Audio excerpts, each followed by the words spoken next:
This is Now Showing. Hello, you're listening to Now Showing. I'm Beau. I'm Ben, and this week we subjected ourselves to Pixels. Pixels I would describe as a stagnant, unimpressive hodgepodge with dated and desperate humor. 1.5 stars. But don't sugarcoat it, Beau. Don't sugarcoat it. Were you at all entertained ever? Was there, I chuckled, I smirked 3 times. Exactly the same. I counted 3 times that I was actually kind of like, oh yeah, that was a nice moment. And everything else was so ham-fisted. Well, everyone knows this. It's an Adam Sandler film. It's gonna be like that. Yeah, I think one of the best ways to put it is that, you know, you go in expecting it to be one of the many fails of film that has come out from Adam Sandler and Happy Madison Studios in the last 10 years. I mean, when did they start? When was the last good film to come out? But see, didn't Happy Madison stuff start in like 2006 or just about after that? Hasn't Happy Madison films only been like 9 years? And everything before that was good. Well, I mean, there were different production companies, but now it's Adam Sandler running stuff. It's like his own one. Oh. And which is why he always gets his friends in there. And I feel why like Grown Ups and Grown Ups 2 are just like tax write-offs. I was like, is Adam Sandler's fat friend in it? You know, the one that's in it? And then Kevin James. Yeah, and everyone was like, oh, you mean Paul Blart? Yeah, that guy. Yeah, I'm sure he's in it. Don't worry about it. I'm sure he's in it. I'm sure Rob Schneider's in there by theme anyway. I was so surprised. Rob Schneider didn't turn up once. He hasn't been in a few of them for a couple of years now, I think. Probably because he just jumped off and go, look, man, you made... He got too big. He got too good for that. All right, Rob Schneider's turning down your stuff.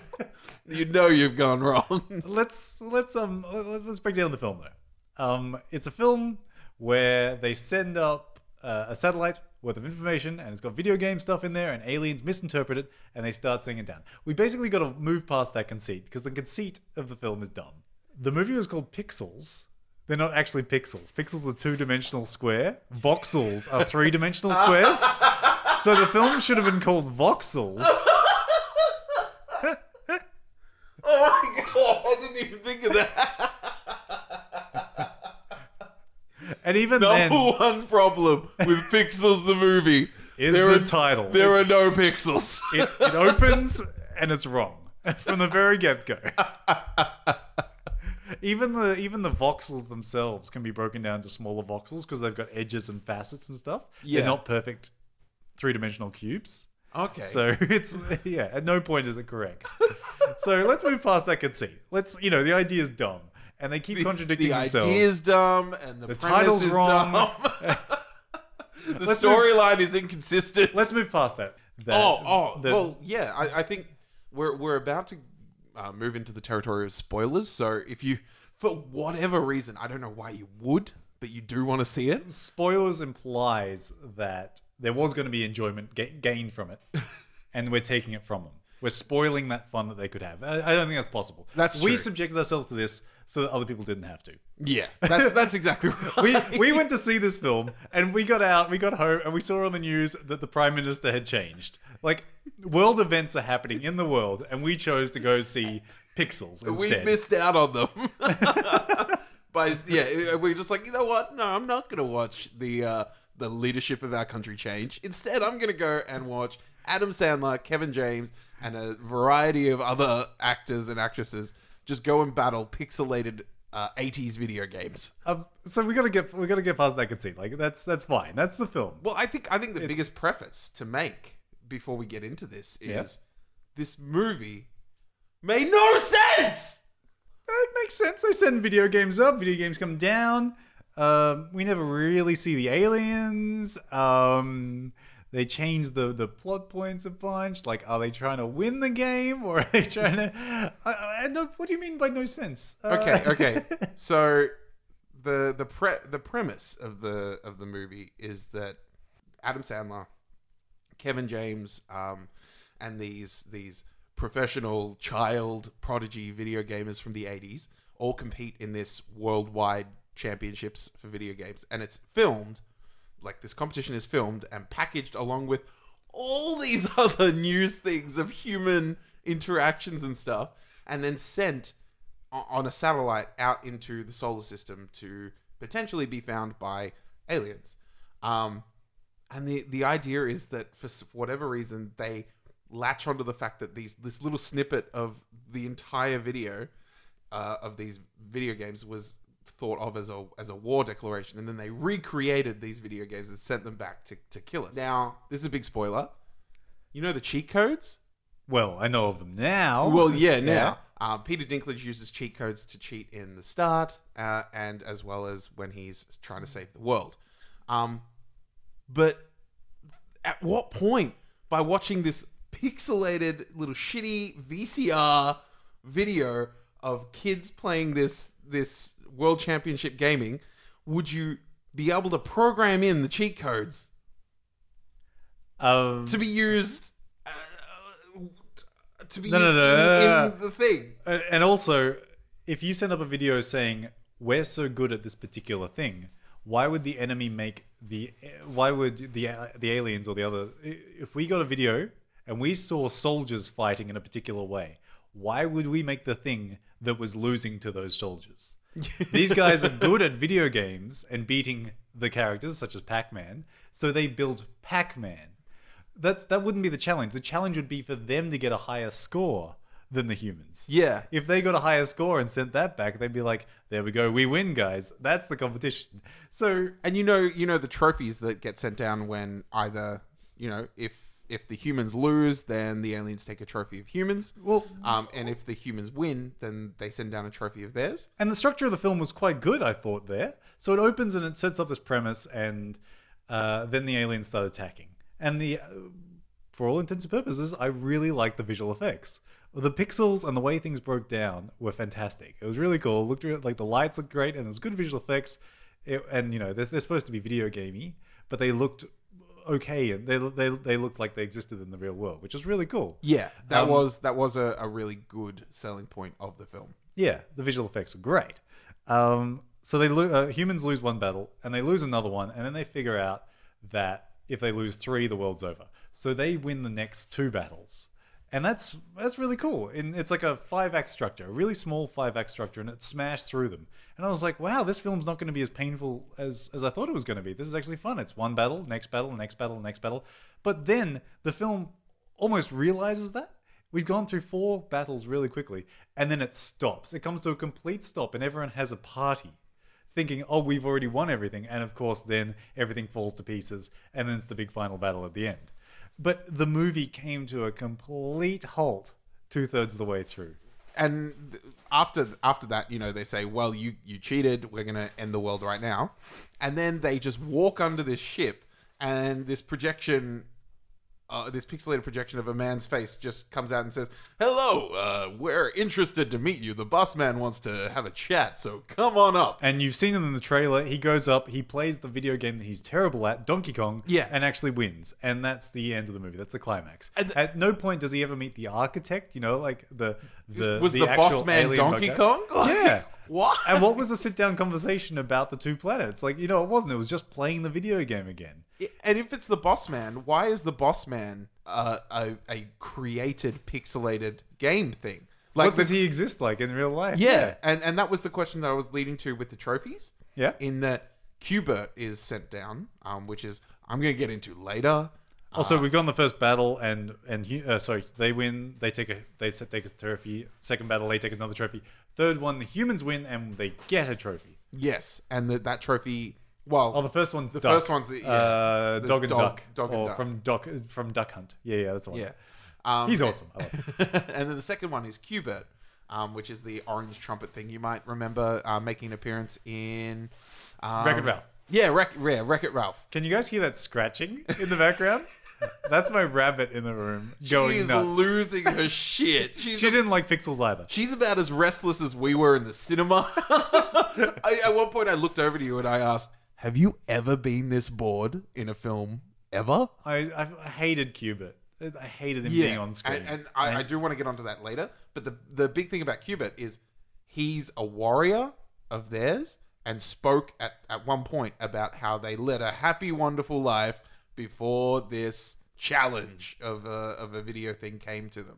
So how did he exist before being a pixelated Cuba. Yeah, I think the idea might have been that he was energy.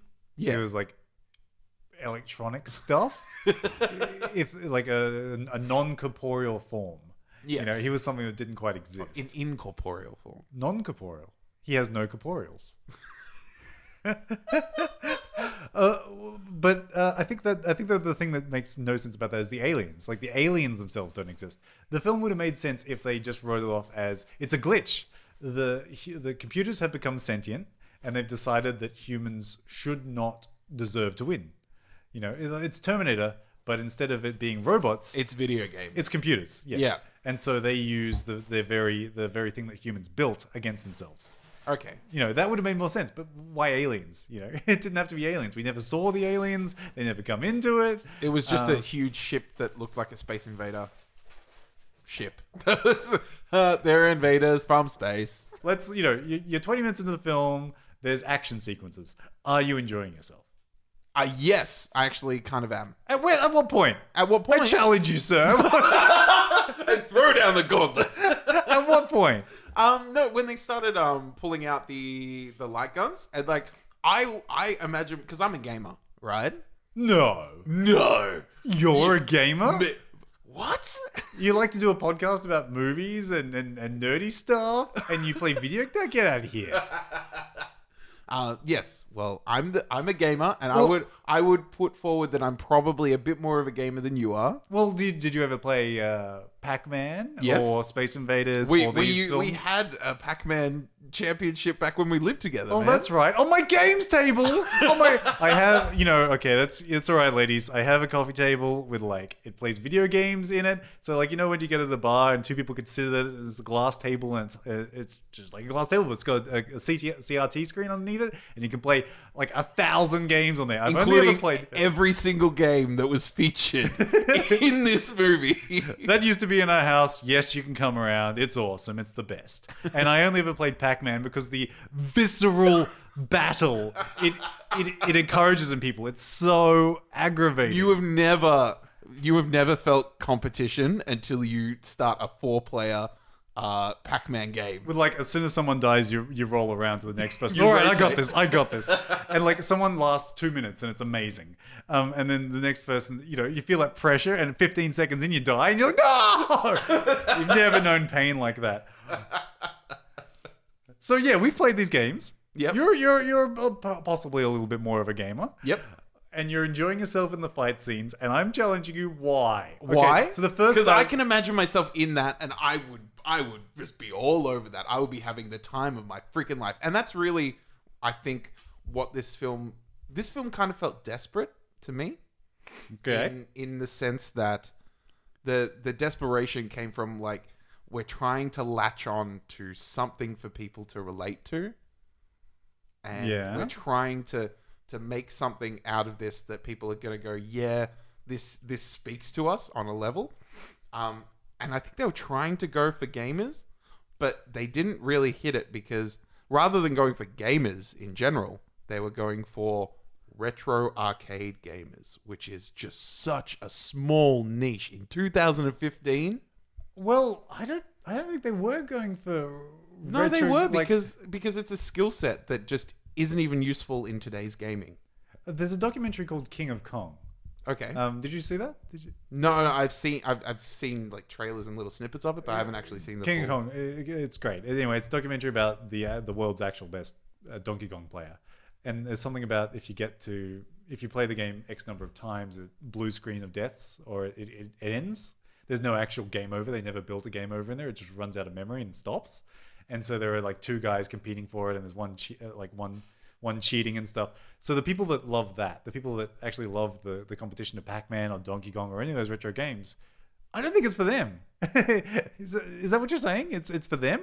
Or are you saying that there's just a bit of, like, nostalgia? Well, I've got nostalgia for Pac-Man, even though I've only ever played it on my coffee table. You know, like, yeah, it doesn't mean I want to see him on the big screen like that in 3 dimensions chasing Adam Sandler in a fucking little mini. It's basically Grown-Ups, but from a video game stance. You know, Grown-Ups, it's like, oh, our prime time has gone past and our lives are moving on and progressing to places that we didn't really want it to go. You're talking about the other Adam Sandler film where it's all his friends. It's like The Expendables, but with bad comedians. With shit comedians, exactly. And some of them are okay, some of them I like, some of them are good. It's basically like Grown-Ups, but with video games, in the sense that they've missed out on what they wanted to do with their life's purpose, whatever it is, and what they grasped onto and what they sort of associate with their youth and with running the world are these retro video games. It basically seems like he doesn't know who he's trying to target in trying to connect with his audience, because maybe you get the nostalgia retro gamers who played Space Invaders, or who played PacMan or Centipede, whatever. But even they might be alienated by this. And to the film's defense, we saw a Monday night session, 8:20 Monday night. Not the 9:30. Like, it's not peak hour. You know what I mean? And there was a lot of teenagers in the thing. Yeah, there were 30 people in this cinema. Surprisingly, I thought it was going to be empty. And there was a group of 15-year-olds down the front. But are they still going to see Adam Sandler films? Is he still goofball and funny to them? Is that who it's targeting? I don't know. And if they are going to see the film, I mean, it's not the parents. They're not going to see it. We can establish that. The guys are more the age of Adam Sandler now. Well, maybe. Because they played those games. You think? Yeah. You think they want to go and see an Adam Sandler film? I think that if anyone could be connected to this film and could actually relate in any sort of way, it would be those people. I think the teenagers are going because they're like, oh, look, it's Peter Dinklage. He's from Game of Thrones. This is going to be great. Oh, yeah, and he's going to have a mullet and have a really annoying accent. He's the bad guy. Oh, that's great. He sits there and beats his chest like Donkey Kong. Yeah, that was just terrible. That was the worst. So dumb. Oh, his character just was so frustrating. Okay, so we've gotten to the bit where they pulled out the light guns that are basically, kiddie-friendly PG-13 versions of rifles for them to shoot at the enemies. Yes. That break down the pixels.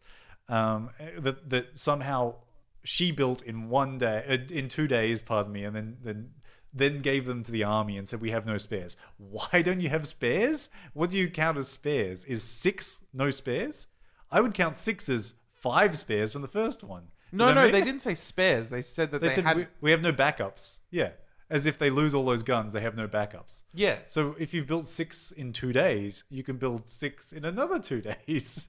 You could probably up your production. Oh, yeah. After all your R&D is done. You know what I mean? But they only have that chance. No, what they're saying is there's 6 available or whatever. We don't have any seconds for you to pick up immediately if you break it. If you break it? Because how are they going to break it? There's only one challenge that's going on now. Yeah, it's the Centipede one. So we're at the third battle, and the humans are starting to win, and you're saying you're enjoying the film. I was not taking any visceral pleasure from these fight scenes, because here's the most crushing bit of criticism I can find for this film. It would have been better had it been directed by Michael Bay. This film would have been so amazing with Michael Bay directing it. Instead of minis driving around playing Pac-Man, they would have been F-22s. They would have been the ghosts. And as soon as they hit the pellets, they would have had to turn 180 and flying away. It would have been the perfect mash of explosions and visual effects. It would have been vehicles being crushed. Beau is dead. I've broken Beau. I wish you could see my face right now. It's just I can see your face. It's all crushed. Like I'm so this film would have been great with Michael Bay. With F-21s. What's an F-21? F-22s. F-21, whatever. Come on, he needs to get the best ones. Michael Bay calls up the Pentagon, and he gets the best. This film. What do you mean? It would have been great. How are you still so like? Why do you put Michael Bay on such a high pedestal still? I don't. That's why I said Ninja Turtles? That's why he didn't direct that one. He produced that one.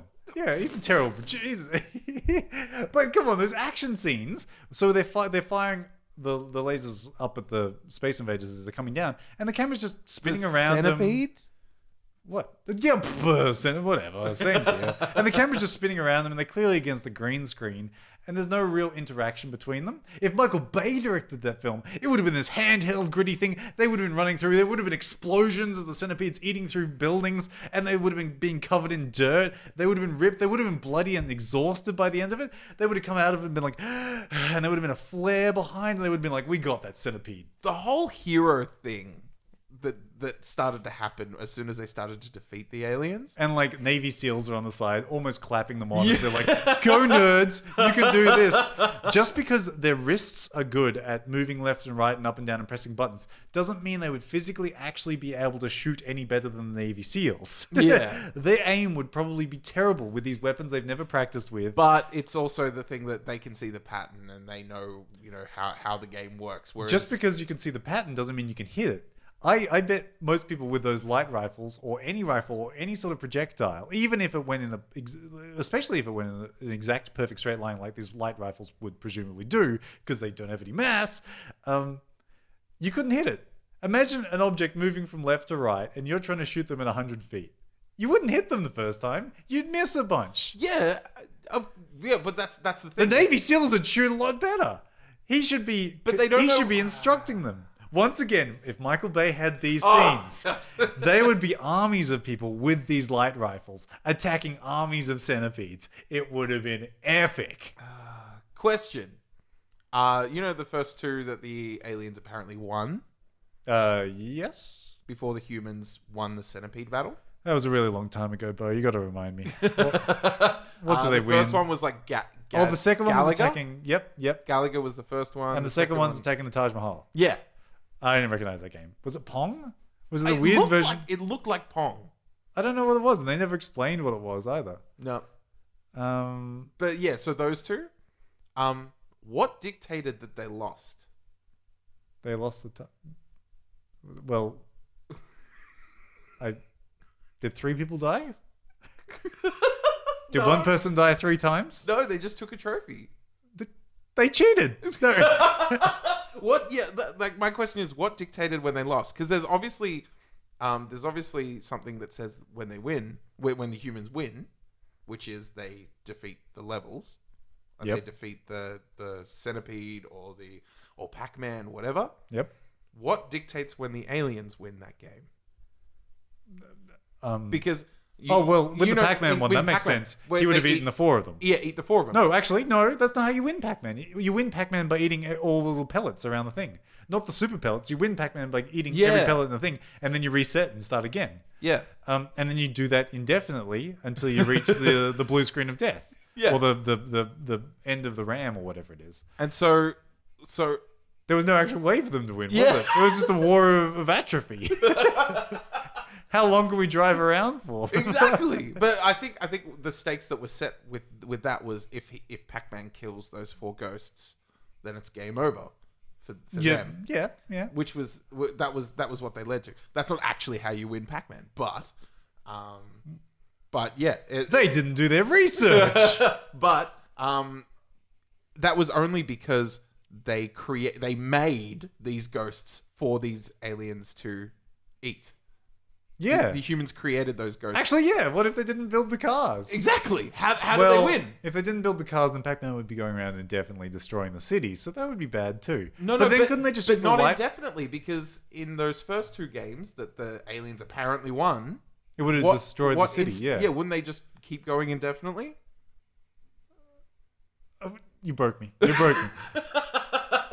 And couldn't they use the light rifle on Pac-Man? They didn't really try that. If they shot at him, surely he'd break away. They covered that. It's just like, well, we got light rifles ready to shoot him. He goes, no, light rifles won't work. Only ghosts kill Pac-Man. Yeah, but they didn't try. No, they didn't. I bet you any army in the world would try some weapons on them. And we never really saw that. Michelle Monaghan sort of explained that nothing works on them, just use these light rifles because they're PG-13 and handed them to the characters. Yeah.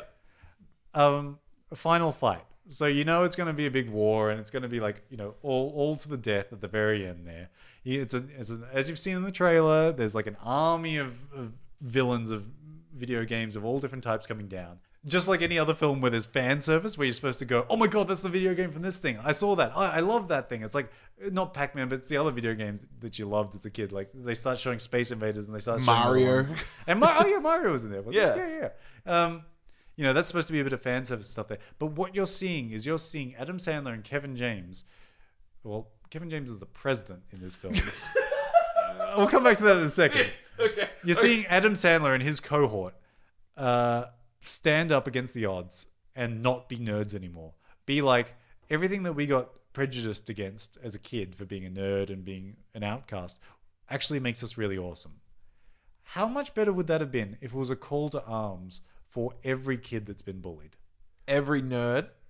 If when these armies came down of villains and bad guys, if the kids came out and they started fighting them and they turned out to actually be really good. Holy shit. That would have been awesome. It wouldn't so good. It wouldn't have just been 4 people versus the aliens. It would have been an army of kids. Kids that could see the patterns, possibly, kids that have autism or something that would have made them bullied as children or maybe outsiders or anything like that. I think it was just and then that said that video game players in general were Yeah. nerds and antisocial kids then. Or, Yeah. Kids that can't relate to the other kids. Maybe they all come together and they banded together and formed an army to and the Navy SEALs and stuff had to respect them. Or, the cool kids had to respect them. Or the cool kids that were out there skateboarding every day. Damn skateboarders. I feel like that's a nerve for you, Benoit. What? No. It's not a nerve. I can skateboard fine. I just choose not to. But instead we're seeing Adam Sandler prove that, my being a dick the whole film was actually worthwhile because I was good at this one thing. And by the way, my fat friend, who's really a loser, is actually the president as well, so that's really cool. There's no overcoming of the odds or anything. Yeah. He meets the really beautiful, really lovely Michelle Monaghan, and there's chemistry straight away. But for no reason. It's not because he's nice or anything. It's because he's a bit of a dick. And in fact, I was really uncomfortable in the first scene where they meet because he's almost taking advantage of her when she's a bit upset. She was crying over her, recent divorce and the fact that her husband left her. And he's sort of just pity hugging her and then goes in for the kiss and stuff. Yeah. Yes, the scene does continue later on with her going, you tried to kiss me? How dare you? That's terrible. But they're still flirty and playful.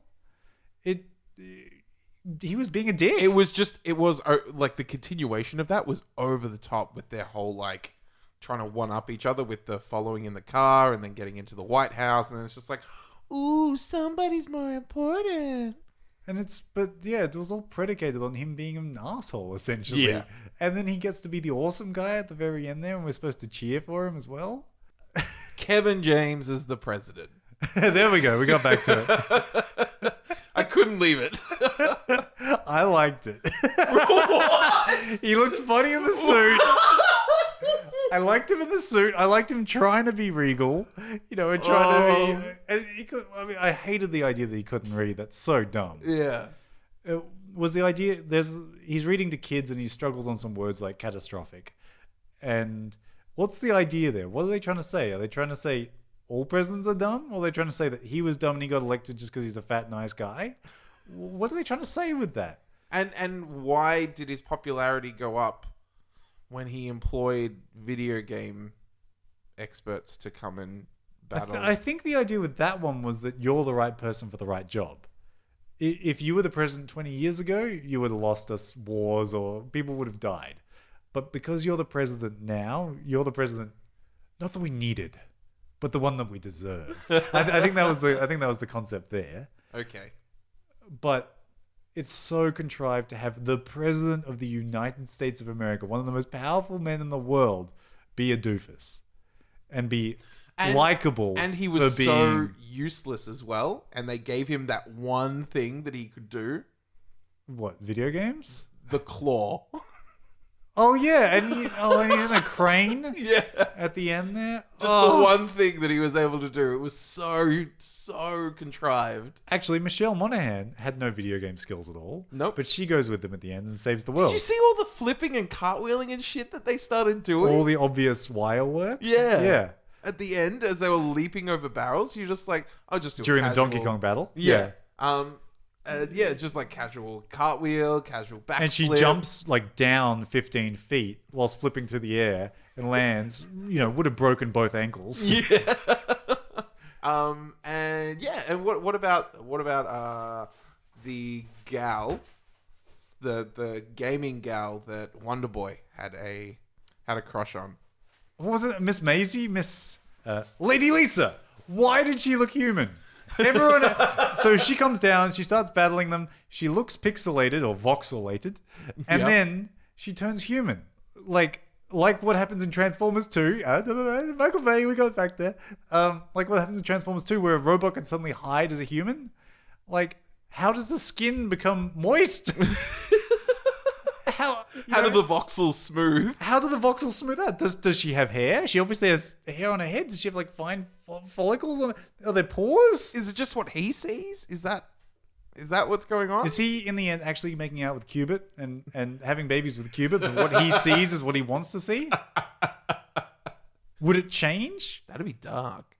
That's the sequel. That's the kids growing up. They set it up like a Marvel franchise. Oh my god! In the credits there, we saw a bunch of Cubits as kids. The whole movie, I couldn't get his voice like out of my head because I was sitting there thinking, I know this voice from somewhere. It's driving me insane. Where is it from? And he's Olaf from Frozen. Cool. And cool. The instant you hear it, you know the voice, and you know that it's from somewhere that you've heard a million times. And it was kind of distracting for me. Oh, you mean the curly-haired, glassed one? Your worst nightmare! You mean Jonah Hill? No, Jonah Hill Light. The one you get when you can't get Jonah Hill. That's the one. Nice. No, sick burn, Josh Gad. Sick burn. Jonah Hill's skinny now. Yeah, he is. There's nothing funny about a skinny dude. That's what they say in that's what they say in Funny People. When he's losing the weight, they make fun of it. They hang a giant lantern on it. Okay, so I feel like we've sort of jumped around on some little shit, or we've jumped around on some really. This bad podcast things. has been vague. We've been all over the place with this. We didn't describe it at all. It's basically aliens going down. We just started ragging on it, which I don't think is unwarranted, but.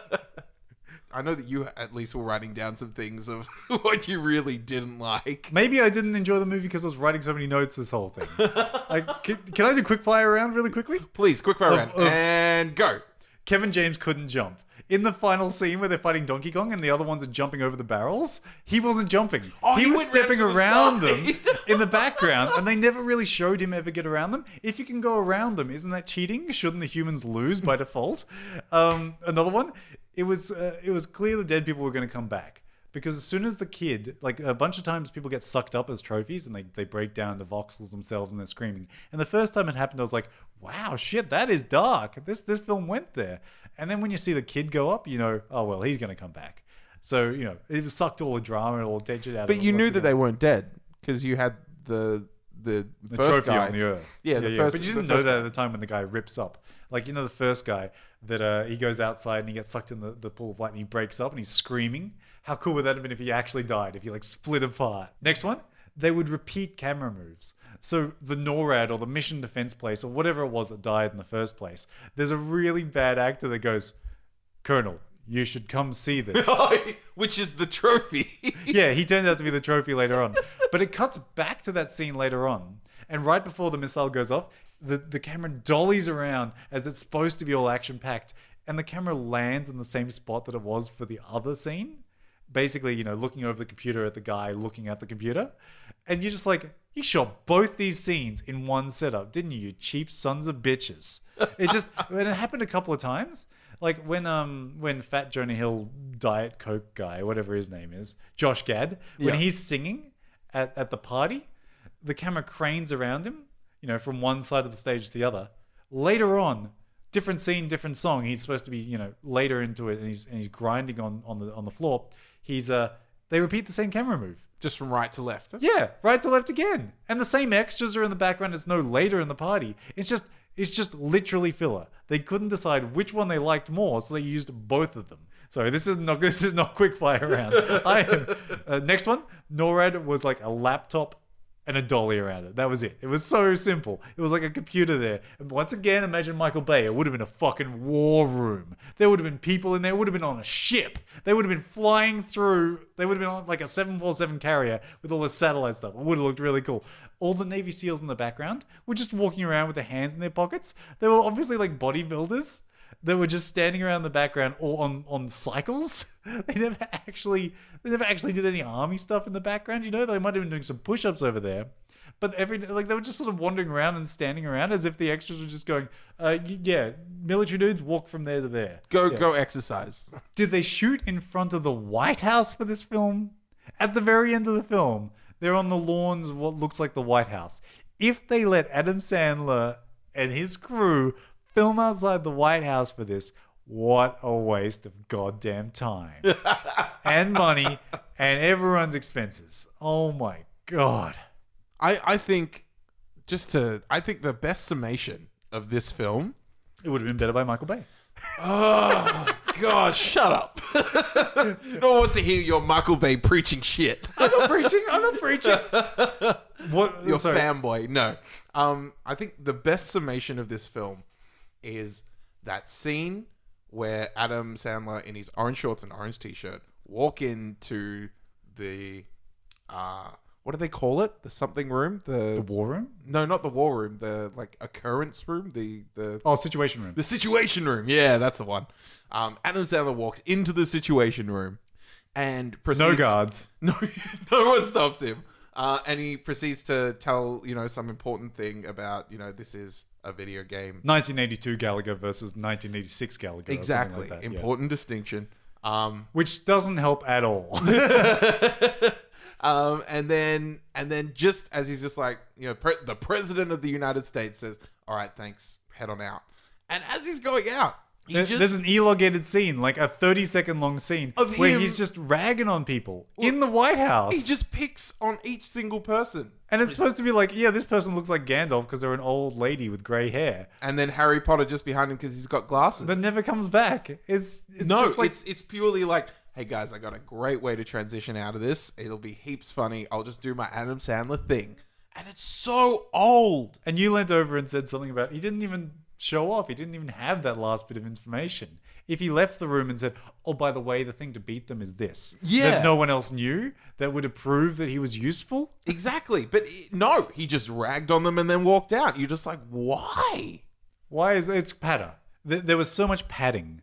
Like, the film is non-offensive to about the 50-minute mark. It was going forward. There were action scenes. You were enjoying yourself during the action scenes, you were saying? Yeah. I enjoyed the PacMan chase scene. I thought that was pretty cool. Comes to a complete stop, brings in the subplot about what's-his-face cheating. Turns out Adam Sandler's actually the best. Whoop-de-doo. They go and fight Donkey Kong, and that's the end of the film. The ultimate thing was, believe in yourself. That was it. It's just like, wait, I wasn't second best. I was the best. But this comes back to the kids. I'm invincible. Yeah, this comes back to like the kids. Like they've set up the kid in the film that was taken as a trophy. Imagine if he was bullied. Imagine if he had to prove himself. Not Adam Sandler. No one wants to see Adam Sandler have to realize that he's awesome. That's the film.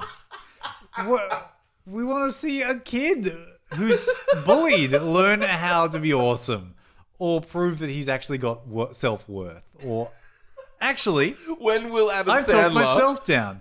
When will Adam Sandler ever be just a spectator or a supporting actor in a film where he's pushing someone else into the starlight? He might be. If It'll never happen. They could remake one of his films, and he could be the older guide. Imagine Happy Gilmore or The Waterboy, where he's the mentor character, the Mr. Miyagi. That's the only other time that he won't be the main. But I think I've talked myself down. I was happy with like 1.5. Like 1.5 out of 5 stars for this guy. The visual effects were cool, and I like some of the ideas. I'm gonna go to sleep tonight imagining myself shooting a giant Pac-Man. That would be kind of cool. But I talked myself down because it's inherently evil. There's no goodness in this film. It's not saying, hey kids, practice what you really enjoy, regardless of what other people say, because it wasn't about that. It was about one dickhead pushing his way into rooms, calling people names, and then other people having to realize that he's really awesome and him being celebrated at the very end there. Yeah. That's what it's about. I take it back. 0.5 star. I'm giving Voxels 0.5 star. What a jerk. Fuck you, Adam Sandler. No. Fuck Cuba. Oh. Why did he speak? Why? Yeah, doesn't he beep and bloop? He just bleep bloop. Like. And that would have been really cool if he did that and he had little speech bubbles. They did that once where a speech bubble appeared. But that was when he swore. Oh, really? Yeah, the speech bubble came up of just symbols and stuff when he swore. Oh, well, it would have been better if it was like that the whole time. Like, yeah. And so like, what instead? Like he sees a gun or he sees an explosion in front of him, and then you see when he wet himself. When he bit. You and I thought of that exact same time. When he urinated, pixel urine. That was just why. And it goes for a good couple of seconds on the screen. It's not subtle, and the audience you could feel the audience go, oh. You just brought this down even further. Why are you demeaning this character? The voice went along the lines of something like, "Oh, the trampoline! Oh, the trampoline!" It was aggravating. It lanced through my soul. I hated it. Fucking Cuba. You know what? I've talked myself down. I'm not giving this 1.5 stars. Give this fucking 0.5 star. We both went down. Hey, seriously, you're going down? Yeah. Is that your lowest? Did we give Fantastic Four more? I gave Fantastic. So you gave it 1 star. So you're saying that Pixels is worse than Fantastic Four? Yeah. I can't say that. I really can't because I went in thinking that Pixels is gonna be shit, and it was shitter than I expected it to be. And you know what you're in for. It's an Adam Sandler film. Exactly. It's kind of his like production company. Like it's his guys. That 3-year-old child that shits in the pool. He's just like, that's what he does. You shouldn't do that. Why do we keep putting him in the pool? Exactly. Let's leave the diapers on and leave him on dry land. Let's keep him out of the pool. He somehow gets in there every single time. You thing versus doing Fantastic your Four, which was like, I hope it's good. You expected a sponge bath. You expected a foamy, bubbly sponge bath, and you got a kid shitting in the pool. So you're giving it less because your expectations were higher. Yes, and because it was like the director should have known better. Adam Sandler, he's a write-off. He's gone. It was actually directed by Christopher Columbus, who directed some of the Harry Potter films and who has quite a repertoire. Pixels? Yes. Voxels. Sorry, Voxels. Voxel. Okay, so it was an Adam Sandler film, so I didn't expect much from it. But I mean, I was hoping for so much more because there was so much potential with Fantastic Four that it actually made me really, really angry that they didn't use it. That was what was aggravating about it. Oh, hey, this is gonna piss you off. So it was directed by Christopher Columbus, and he's done some stuff like Harry Potter. He did The Chamber of Secrets and The Philosopher's Stone. Okay. He did one of your all-time favorites, Bicentennial Man. Why would you say Bicentennial Man is one of my all-time favorites? You love it. You're always like, what we can watch? We can watch Bicentennial Man. I'm like, no one wants to watch that. I remember enjoying it back in the day. I haven't watched it in many years, but I remember enjoying it and having a good time. Well, Christopher Columbus directed that, so you should have expected something of the caliber of Bicentennial Man. I suggested Bicentennial Man after Robin Williams passed away. Don't press this shit as if it was out of the blue. You can't use his death to make me watch Bicentennial Man. Don't do that. And don't. Did he direct Mrs. Doubtfire? Christopher Columbus directed Mrs. Doubtfire. That's great. Another great Robin Williams. That one's good. That one's great. I mean, Bicentennial Man's okay. But, who wants to watch that now? I'm happy to rewatch it because I haven't seen it in ages. We are so rambling. Is this where we're going to leave it? thanks for listening, guys. How do we go? Half a star. This is now showing.